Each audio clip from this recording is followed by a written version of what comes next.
中国的钱荒已经病入膏肓。当税务局的稽查员开始盯上一个普通职员的工资条，当一个上班族被告知个税申报错误要补3万，当社保、公积金、银行流水都成为政府查钱的工具，这不再是税收规范，而是一场无声的掠夺。这就是2025年的中国。过去3年，他们能抢的都抢了，查富豪、查企业，倒查民营公司30年账目，冻结企业账户，逼退中产理财。现在，他们终于伸手到普通打工人头上，因为大钱已经抢光了。财政危机的征兆其实早已显现。根据财政部数据，2024年全国一般公共预算收入仅增长 1.2%， 而支出却增长了 5.8%， 地方财政赤字率创下近10年最高纪录。到2025年上半年，全国31个省份中有27个公布的财政自给率不足 50%， 意味着1半以上的地方政府要靠中央转移支付输血才能活下去。但中央也没钱了。中国的中央财政收入在2025年前8个月同比仅增长 0.7%， 创下10年新低。房地产税、土地出让金这2根过去的财政支柱已经彻底塌了。住建部数据显示，2025年上半年全国商品房销售额同比下降 18.6%， 土地出让收入暴跌 31%。这就意味着政府的钱袋子在肉眼可见地瘪下去。在无钱可用的绝境里，税务系统成了唯一的活口。于是，从企业倒查到个人稽查，这场财政保卫战开始全面升级。2025年10月6日，浙江省税务局通报一名普通纳税人在深圳、重庆多家公司任职，工资收入58万，却没进行年度汇算，还虚报专项附加扣除，结果被罚 3.6 万元。这起看似微不足道的案例却释放了一个信号：中国的税务风暴正在从高收入群体席卷到普通打工人。以前是查老板，现在是连打工人都不放过。工资拆分、补贴避税、挂靠兼职，这些全都逃不过金税4期。金税4期是中国2025年全面启用的智能税务系统，它把所有个人的工资、社保、公积金、银行流水，甚至支付宝、微信支付数据都连成一张税务之网。任何收入异常、报销异常、专项扣除异常，系统都能自动识别。简单的说，过去逃税靠聪明，现在避税靠运气。一位浙江商人无奈地说，我工厂以前发工资会拆分一部分到补贴里，这样工人能拿多点。现在不行了，连补贴都算工资，连误餐费都要交税。是的，连一碗盒饭的钱都逃不过系统的眼睛。这次个税稽查不再是单一口径，税务部门已经与公安、人社、银行、住房公积金中心全面数据共享。只要你的银行流水、社保缴纳、工资发放有不匹配的地方，系统会立刻发出预警。很多人不知道，哪怕你只是同时在2家公司领工资，或者在外兼职写稿、做项目，都可能被系统抓出来。一位税务局内部人士透露，金税4期的核心不是查账本，而是查人。是的，这是一场从税收治理到人头管理的转变。据业内人士透露，从2025年起，重点稽查对象包括在多家公司任职的职场人，有个体工商户身份的上班族，虚报子女教育、房贷利息专项扣除的中产，接外包、领顾问费、项目奖金的自由职业者。这些人都是这场税务围剿的新猎物。北京宣传口一直强调依法纳税是公民义务，但在金税4期体系下，纳税行为已不仅是财政问题，而成了信用问题。据新华社报道，税务总局已与人民银行征信中心全面对接，将个人纳税记录纳入征信系统。这意味着少缴税、不汇算、虚报专项扣除，未来可能导致贷款受限、信用卡冻结、投标资格取消。一个大公司财务人员透露，现在税务上门频率比以前多3倍，连员工报销都得解释清楚。你多写一个出差补贴，系统都能对比出来。他苦笑着说，这不是查税，是查命。山东济南的一位公务员私下坦言，财政缺口太大，税务部门不得不去应收。以前房地产卖地能填坑，现在没人买地，只能往企业、个人头上找。他形容现在的基层财政是一场自救运动，完不成任务，上级就问责。税务部门现在天天挨家挨户查，能收一点是一点。事实上，税务征收已成为地方政府维持运转的生命线。根据国家统计局与审计署数据，2025年上半年，地方政府债务余额已突破41万亿元，同比增加13%。与此同时，全国土地出让收入减少1.8万亿元，房地产税收锐减24%，财政缺口高达数万亿。在这种绝境中，查税几乎成为唯一的增收手段。有地产商直言，北京现在已经不讲经济逻辑，只讲政治任务。收税成了维稳手段，能稳财政，也能稳人心。但这稳是建立在亿万普通打工人流血的基础上。当前财政状况的紧张，使得税务征管制度从服务型向惩罚型转变。税务不再只是收税，而是政府维稳的重要工具。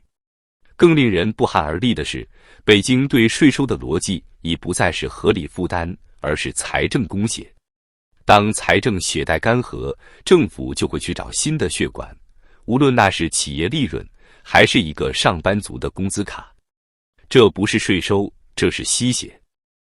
2025年，中国的财政危机已经走到了最危险的一步。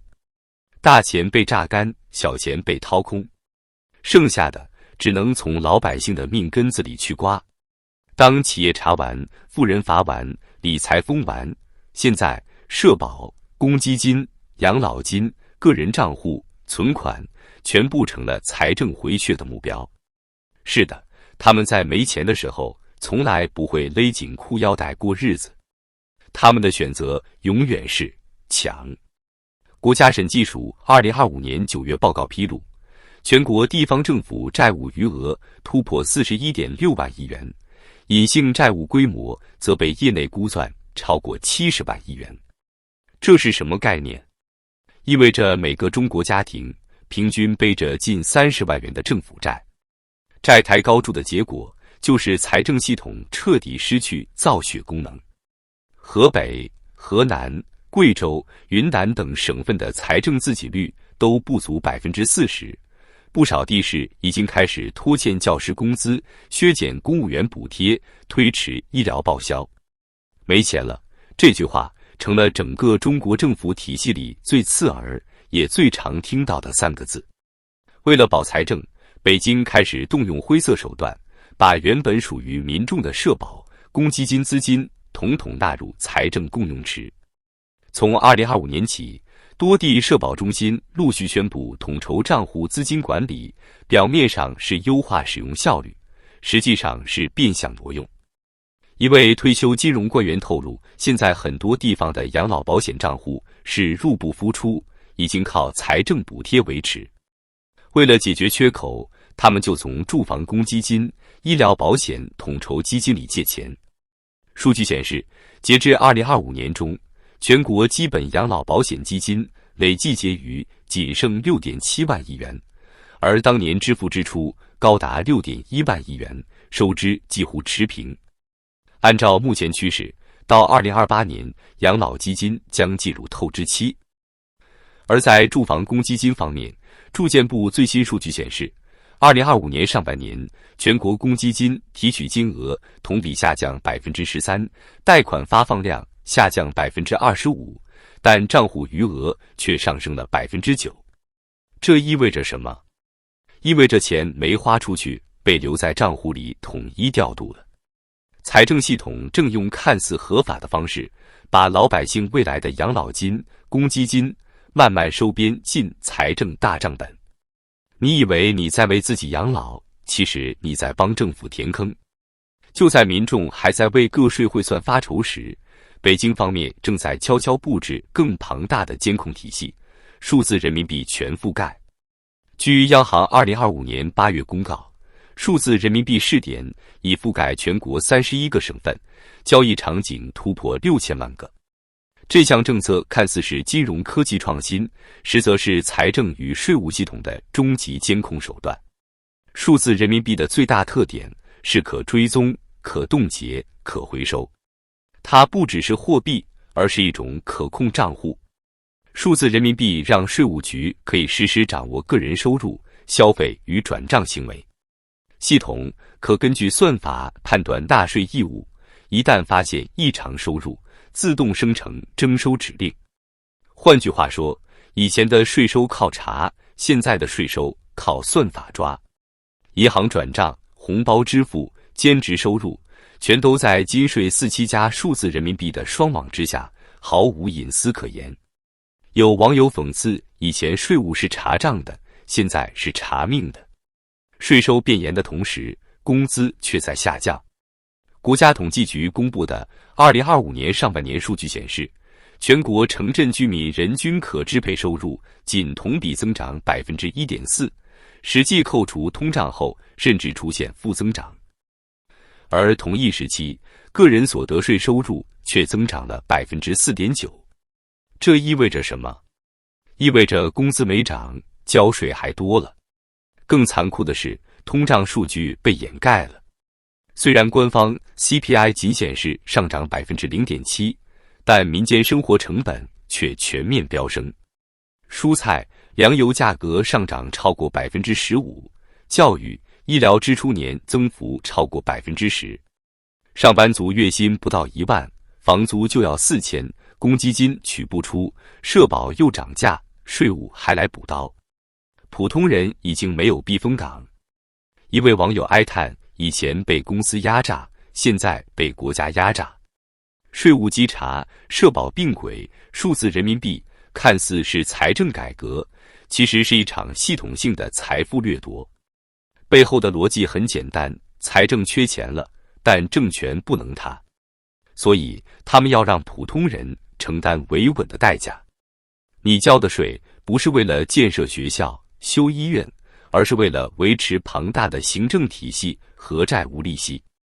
你被罚的个税不是为了公平，而是为了让地方财政账面不爆雷。据官方预算数据，2025年中国公共安全支出同比增长 7.3%， 而教育支出只增长了 1.6%， 医疗支出仅增长 0.9%。国家的钱优先用来维稳，不是救民，而是防民。如今，中国财政体系已进入一种病态循环，财政赤字，强化税收，经济萎缩，再收更多税，民生更穷，社会更不稳。每一个打工人、个体户、小商家、出租车司机都在这场循环中被吞噬。曾经，企业主以为查税只会查富豪，后来白领发现自己工资条也能被稽查。现在，普通打工人终于意识到，没有人能躲过这场财政清算。一个国家，当他开始靠罚款、靠查税、靠挪用社保维持财政时，它已经不再是经济体，而是一台掠夺机器。这场财政危机抢钱运动，不只是政策的失败，而是制度的绝望。当一个国家开始抢穷人的钱，他就已经宣告自己破产。不是财政上的破产，而是良知的破产。他们掠夺的不只是金钱，还有希望。而在希望被榨干的那一刻，真正的危机才刚刚开始。